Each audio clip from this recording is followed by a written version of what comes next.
नमस्कार दोस्तों बात करते हैं खेसारी लाल यादव के फ्लॉप होने के बारे में।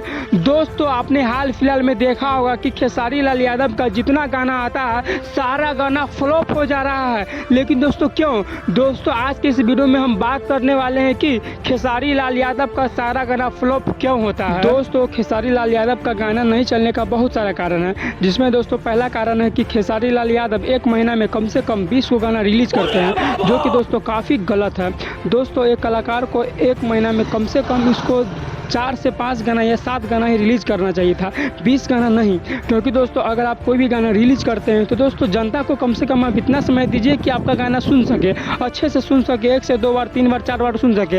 अगर आप एक दिन छोड़ के 2 दिन छोड़ के तीसरा दिन अगर आप गाना रिलीज कर देते हैं तो जनता क्या सुनेंगे, जनता कितना सुनेंगे? ज़्यादा से ज़्यादा आपके इस गाना को एक ही बार सुनेंगे। उससे अगर जनता एक बार सुनेगा तो आपका व्यूज़ बहुत ही डाउन आएगा। दोस्तों पहला कारण ये है। दूसरा कारण दोस्तों ये है कि खेसारी लाल यादव किसी के गाना का कॉपी कर लेते हैं। जैसे दोस्तों कोई भी ट्रेंडिंग टॉपिक आता है, खेसारी लाल यादव उसी पे गाना चालू कर देते हैं, उसी पे दोस्तों कोई गाना गा देते हैं। दोस्तों इससे भी क्या होता है, फैन फॉलोइंग भी काफ़ी ज़्यादा कम होता है। क्योंकि दोस्तों जनता के नज़र में आपको लगने लगता है कि अब वो आदमी नहीं है, कि मतलब कि कोई भी ट्रेंडिंग टॉपिक आता है उस पर गाना गा देता है, तो गाना दोस्तों वो सुनने लायक रहता नहीं है। दोस्तों तीसरा कारण ये है कि खेसारी लाल यादव अभी काफ़ी ज़्यादा विवाद में रहते हैं। वो इनसे मतलब थोड़ा लफड़ा हो जाता है, इनसे लफड़ा हो जाता है, इनसे लफड़ा हो जाता है। और दोस्तों लफड़ा होने के कारण दोस्तों फैंस के ऊपर काफ़ी ज़्यादा प्रभाव पड़ता है। फैंस के नज़र में आप गिर जाते हैं कि यार कैसा कलाकार है, हर किसी से झगड़ा करता है।